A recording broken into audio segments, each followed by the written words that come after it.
okay. Today I'm going to share with you one of my favourite books. It's The Bear, the Piano, the Dog and the Fiddle.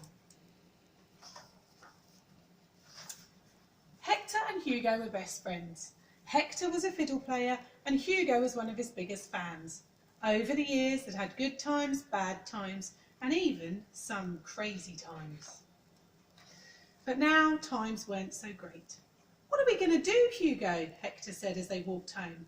"My act is yesterday's news. Who'd want to listen to an old fiddler like me when they can watch a world-famous piano-playing bear?" Hugo woofed to say that he would, but Hector just sighed. "I'm too old for this game, boy," he said. "I guess I'll never get to play at the big concert hall like I dreamed." And with that, Hector packed away his fiddle forever. Now that Hector didn't go out to play his fiddle, he spent most of his time watching TV, listening to music, sleeping, sleeping and sleeping some more.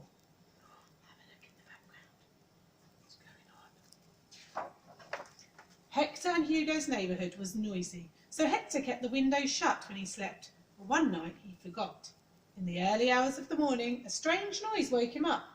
Hector crept out of bed, tiptoed up the corridor and pushed open the door to the roof.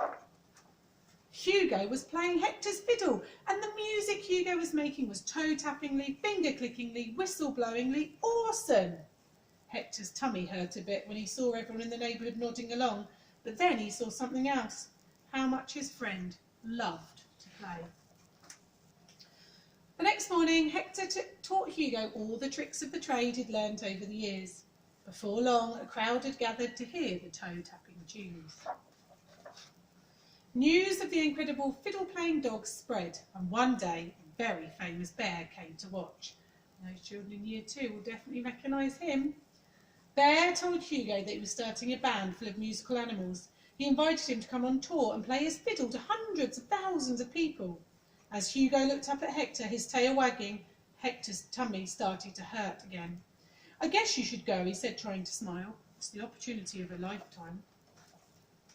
Hugo's tail wagged even more as he packed to go away with Bear's big band, making sure the fiddle was safely stowed away. But Hector began to have second thoughts. "Don't go and join that silly group, Hugo," he said. "We don't need them." Hugo put his head on Hector's knee, but Hector pushed him away.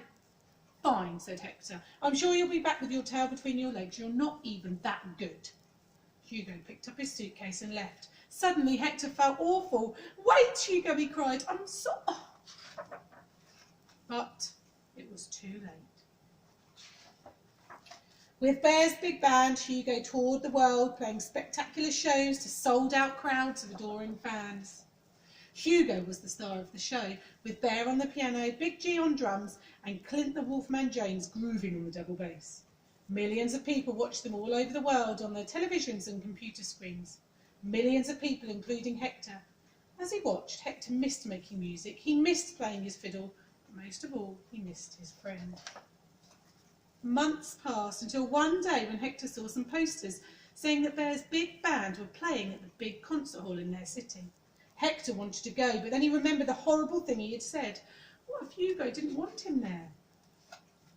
Hector bought a ticket anyway and found a spot at the front right by the stage. He noticed that Hugo had a new fiddle and wondered what had happened to his old one. But then the band started playing. Hector couldn't believe how mind-blowingly, toe-tappingly, finger-clickingly awesome the music was. "Hugo," he shouted, "it's me! Hector, you're brilliant. I'm so proud of you." But Hugo just whispered something to the bear, who whispered something to a security guard. Then they carried on playing. A few minutes later, Hector felt two big paws grab him. "What's going on?" he asked nervously. The security guards picked up Hector and took him into a dark corridor.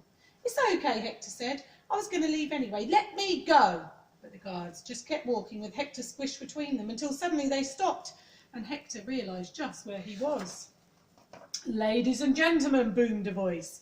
"I'm pleased to announce that tonight's Bear's big band will be joined by a very special guest.